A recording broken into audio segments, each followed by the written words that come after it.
எல்லாருக்கும்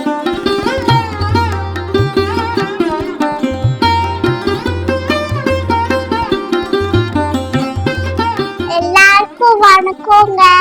இப்போ தாத்தாவோட வீடியோ பாருங்க, லைக் பண்ணுங்க, ஷேர் பண்ணுங்க, சப்ஸ்கிரைப் பண்ணிடுங்க, அந்த பெல் பட்டனையும் தட்டி விட்டுருங்க. பாய். குரு பிரமா குரு விஷ்ணு குரு சாட்சாத் பரபிரம்ம மகேஸ்வர தஸ்மகே ஸ்ரீ குருவே குருநம. குருவாழ்க தன்வாழ்க குருவே துணை.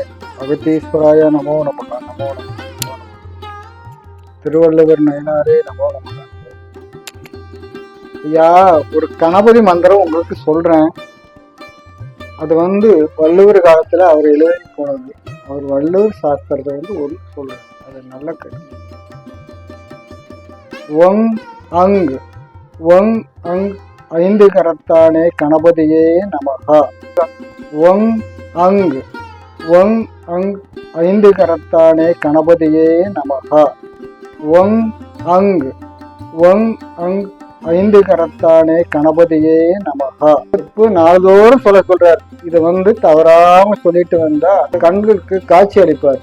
அந்த காட்சி அளித்தாலே குடும்பத்துல இருக்க சிக்கல் விலகி போகும். அது நீங்க இதை முறைப்படி நீங்க சொல்லிட்டே வந்தீங்கன்னா, நம்ம மந்திரம் சொல்லும் போது இதை முன்னக்கூட்டி சொல்லிட்டுங்க. சொல்லிட்டு பின்னாடி அப்படியே அந்த மந்திரம் சொல்லிட்டே போங்க. இது சும்மா இருக்கும்போது கூட சொல்லலாம். நல்ல சுத்தபத்தமா இருக்கும்போது, குளிச்சுட்டு சாப்பிட்டுட்டு உட்கார்ந்துருக்கும் போது கூட இந்த மந்திரத்தை வேலை இல்லாத போது சொல்லிக்கலாம். அதே இதில் ஒரு வேலையில கவனத்தை மட்டும் செலுத்துறோம் பார்த்தியா, அதே மாதிரி தான் இது கவனத்தை செலுத்தினா தான் ஞானம் நம்மளுக்கு கைகூடும். நம்ம நடக்கும்போது பக்கத்துல இங்கிட்டு பார்க்கக்கூடாது. நம்ம கவனத்தை மட்டும் நேராக செலுத்திட்டு போகணும்.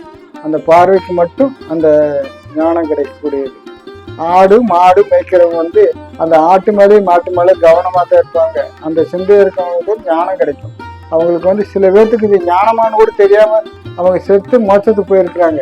அது அதுதான் சொல்றாரு பகவான் ஸ்ரீகிருஷ்ணன். இது என்னையவே நினைக்க வேண்டிய தேவையில்லை. ஒரு ஆட்டவோ மாட்டவோ மேய்க்கும் போது அந்த யாகத்துல இருந்தாலும் அதுல மோட்சம் கிடைக்கும். அது மாதிரி நம்ம செய்யும் தொழில் மேலேயே ஒரு காவந்த பண்ணினா அது மோட்சம் கிடைக்கும். அதுக்கு என்ன ஞானம் என்பது உள்ளுக்குள்ள இருக்க ஒளி பிரகாசிக்கணும். அந்த இருளை நோக்கி ஒளிமயம் வர்றதுக்கு தான் ஞானம். அதே நம்ம மூச்சை விட்டு இறக்கி ஏற்றும் போது கவனமா ஏற்றி பழகுங்க. அதே இதுல அந்த கும்பகம் மட்டும் பண்றது மெதுவா பண்ணுங்க. அவர் 4 சொல்லியிருக்காரு. நம்ம 1 பண்ணாலே போதும். நம்மளுக்கு மூச்சு காற்றை அடைச்சி எடுத்துருக்கு. வயிறு சுத்தம் பண்ணணும். பேதிக்கு சாப்பிடணும். 6 மாசத்துக்கு ஒரு தடவை பேதிக்கு சாப்பிடணும். வயிறு கிளியரா வச்சுக்கணும். நான் சொல்லக்கூடிய மருந்துகளை நீங்க சாப்பிட்டுட்டு வந்தீங்கன்னா உங்களுக்கு உடம்பு தளராது, நல்லா இருக்கும். வஜ்ரகாயம் மாதிரி இருக்கும் உடம்பு. சிம்பிளானதுதான். கடுக்காய், நெல்லிக்காய், தாண்டிக்காய், இந்த 3 காய் நம்ம கடையில மருந்து கடையில கேளுங்க, தருவாங்க. அது இல்லைன்னா அது பொடியா வச்சுக்கோங்க. திரிபலா சூர்ண உணவுன்னு சொல்லி கேளுங்க. அப்போ சாப்பிடும்போது உடம்பு சூடு ஏறும்போது அது சாப்பிட்டா நல்லா இருக்கும். அது என்ன தண்ணியிலையும் சாப்பிடலாம், மோர்லையும் சாப்பிடலாம். காலையில மோர்ல சாப்பிடலாம், நைட்ல சுடு தண்ணியை சாப்பிட்டு படுங்க. இந்த மோசனம் டைட் ஆகக்கூடாது. தயவு செய்து உடம்புக்குள்ள மோசனம் நீரை அடைக்கக்கூடாது. அடைச்சாச்சுன்னா நம்மளுக்கு வாசி ஓடுறது தெரியாது. இதை நீங்க கவனம் வச்சுக்கோங்க. இது நாக்கை நல்லா காலையில எந்திரிச்சு முகத்தை கழுவிட்டு பல்லெல்லாம் தந்தத்தை நல்லா சுத்தம் பண்ணிட்டு பல்பொடி பெருசு வச்சு தேய்ச்சிட்டு அப்புறம் நாக்கை நல்லா வலிச்சிட்டு உள்நாக்குல இந்த இதுல நல்லா தேய்ச்சி உள்ள இருக்க அந்த கவத்தெல்லாம் எடுத்துருங்க. எடுத்துட்டு வந்தாலே நல்லா இருக்கும். அதுக்கு கவம் எடுக்கிறதுக்கு தான் நான் சொன்னேன். கரிசலாங்கண்ணி சாறு நீங்க அவசியம் எடுத்து அதுக்கு எவ்வளவு சாறு இருக்கோ அவளுக்கு பாதி நெய் ஊற்றி காய்ச்சி வச்சுக்கோங்க. கொஞ்சம் குருமிளகு போட்டு காய்ச்சி வச்சுக்கோங்க. கொஞ்சம் போடுங்க, ரொம்ப போட வேண்டாம், கொஞ்சம் போட்டு வச்சுக்கோங்க. போட்டு காய்ச்சி எடுத்து வச்சுட்டு அது தனியா வச்சுக்கோங்க. நல்லா அந்த இது உள்ளங்கையில இந்த பெருவரில் தொட்டுட்டு இப்படி தேய்ங்க. உள்ள அந்த சக்கரம் இருக்குது, அது அருகோண சக்கரம். இதுதான் மகேஸ்வரி குடியிருக்கிறா. அதை நல்லா தேய்ச்சி எடுத்துட்டு வந்தீங்கன்னா உள்ள ஊறக்கூடிய அந்த அமிர்த ஜலம் போது நல்லா இனிப்பா இருக்கும். தேய்ச்சி எடுத்துட்டு வரும்போது அது என்ன வேணும், அப்படி தேய்ச்சி வந்துட்டு இருந்தா தான் உடம்புல இருக்க கவம் பூரா வெளியே வந்துடும். அப்ப நம்ம சுவாசம் நல்லா போய் வரும். இது யாரு வாசி சொல்ற கொடுக்குறவங்க இது சொல்ல மாட்டாங்க. வாசி பேசும். நம்மளுக்கு இந்த இடத்துல இருக்கும்போது எங்களுக்குள்ள உட்காராத தள்ளி போகணும்னு சொன்னா கரெக்டா அது நமக்கு சொல்லும். நம்ம தள்ளி போனோம்னா அந்த மரம் கல் உருண்டு வரும். இதுல எல்லாம் கவனிச்சுக்குங்க. நம்ம வாசி பேசினா தான் நம்ம கிட்ட குரு பேசுவார். அது குரு பேசும்போது நம்மளுக்கு ஏகப்பட்ட நல்ல விஷயங்கள் நடக்கும். அதை மட்டும் நீங்கள் கவனம் வச்சுக்கோங்க. நம்ம வந்து ஒருத்தர் இது மாந்திரியம் கிடையாது, மந்திரம் கிடையாது. இது வந்து சித்தர்களாவது சொல்லிட்டு போன ஞானத்துக்கு உண்டான வழிதான் நான் உங்களுக்கு சொல்லி தந்துட்டு இருக்கிறேன். இதை வச்சு நீங்கள் நல்லதே நினைக்க நல்லதே நடக்கும்.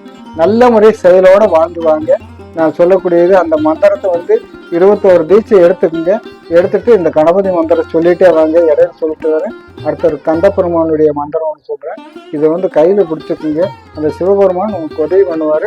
கந்தனை நினைச்சிங்கன்னா எல்லா கஷ்டமும் ஓடிடும், எல்லா நோயும் ஓடிடும், எல்லா பிணியும் ஓடிடும். கணபதி வந்து குடும்பத்தை வந்துட்டு சங்கடத்தை வந்து அதை சரி பண்ணிக்கிறாரு. இந்த கணபதி மந்திரம் சொல்லிட்டுவாங்க. அந்த காலத்தில் திருவள்ளுவர் நான் சொன்ன மந்திரம் உங்களுக்கு நான் சொல்கிறேன்.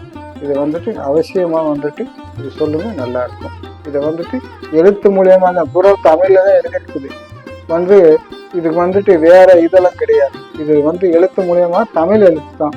திருவள்ளுவர் இது சொல்லியிருக்கிறேன். நீங்கள் சொல்லிட்டு வாங்க. இதை நீங்கள் உங்களுக்கு என்ன நடக்குதுன்னு எனக்கு வந்து ஃபோன் பண்ணி கேளுங்க, நான் சொல்கிறேன். நீங்கள் வந்து ஒருத்தரும் ஃபோன் பண்ணலன்னு சொல்லி நான் அர்த்தம் ஒன்றும் பண்ண கிடையாது. உங்களுக்கு சந்தேகம் வந்து என்கிட்ட கேளுங்க. உங்கள் உடம்புல உபத்துகள் வந்து என்கிட்ட கேளுங்க, நான் சொல்கிறேன், விடைய சொல்கிறேன்.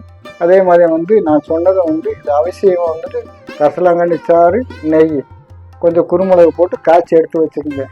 மோசம் ரொம்ப டைட்டாக இருக்குது, மோசமே போக முடியலன்னா சோத்துக்கத்தாழ சோறு எடுத்து நல்ல விளக்கெண்ணெய் கொஞ்சம் வாங்கி அதில் போட்டு காய்ச்சிடுங்க. ஒரு மடல் எடுத்து வந்து சீவி எடுத்து போட்டு கொஞ்சம் விளக்கெண்ணெய் ஒரு 150 மில்லி விளக்கெண்ணெயில் போட்டு காய்ச்சி வச்சுக்கோங்க. வச்சுட்டு ஆசனம் வாயில் தேய்ச்சிட்டு வாங்க. அந்த சூடு கம்மியாயிரும். உங்களுக்கு மனம் வந்து தங்காது, பழைய மனம் கூட வந்துடும். இதை நீங்கள் செஞ்சுட்டு வாங்க, நல்லா இருக்கும். இதை வந்துட்டு ஃபஸ்ட்டு ஆரம்பத்துலேருந்து சொல்லி வர வந்துடுங்க. 3 மடல 4 மடல சொன்னவங்களே இருக்கிறாங்க. அவங்கெல்லாம் கவனமாக இருந்து பண்ணிட்டு வாங்க. என்ன உங்களுக்கெல்லாம் நல்லபடியாக உங்களுடைய வாசி கிளம்பியிருக்கும். நீங்கள் நல்லா அதை வச்சு பயன்படுத்திட்டு வாங்க. நான் சொன்னதை செஞ்சு வச்சு தேய்ச்சிட்டு வாங்க. உங்களுக்கு வாசி பேசும்போது உங்களுக்கு ரீங்காரம் தானாகவே காது ரெண்டு கேட்கும், அந்த சலங்கொலி கேட்கும். இந்த அம்மா இதை தேய்ச்சி இருக்கும்போது என்ன தெரியுங்களா, அந்த அம்மாவுடையது அந்த பரமேஸ்வரியுடைய அந்த வார்த்தை வந்து நம்ம காதுக்கு ஒலிக்கிற வைக்கும். செஞ்சுட்டு வாங்க, நல்லா இருக்கும். குடும்பத்தில் சின்ன சின்ன சிக்கலெல்லாம் இருந்தாலும் அது விலகி போயிடும். இதுதான் நல்ல முறையாக வாழலாம். இந்த வந்துட்டு சித்தனுடையது 37 தலைமுறையாக நம்ம கூடயே இருக்கக்கூடியது. 7 பிறப்புலையும் நம்ம கூடயே வரும். இது வந்துட்டு இந்த மந்திரங்கள் சொல்லிட்டு போயினா இது வந்து நம்ம நன்மையை சொல்லி கொடுத்தோம்னா நன்மையே வந்து கிடைக்கையா. நீங்கள் சந்தேகம் இல்லாமல் இதை பண்ணிட்டு வாங்க, நல்ல முறையாக வாழலாம். இது வந்துட்டு இல்லறதுக்கு தகுந்தாப்படி இது வந்துட்டு செஞ்சுட்டு வாங்க, நல்லா இருக்கும். அதை வந்து ஆணும் பெண்ணும் செய்யலாம். இதுக்கு ஜாதி மதங்கள் வேறுபாடுகள் கிடையாது. இது வந்து ஞானத்துக்கு உண்டான மந்திரங்கள். யாராக இருந்தாலும் சொன்னாங்க இது செஞ்சுட்டு வந்தீங்கன்னா நல்லா இருக்கும் குடும்பம். இது வந்துட்டு தமிழ் முறையில் தான் நம்மளுக்கு சொல்லியிருக்கிறார்கள். அந்த ஓலைச்சுவடி முறையை நான் சொல்லிட்டு வரேன். நீங்கள் நல்லபடியாக இருக்கலாம். சிவசிவா சிவசிவா. திருச்சிற்றம்பலம்.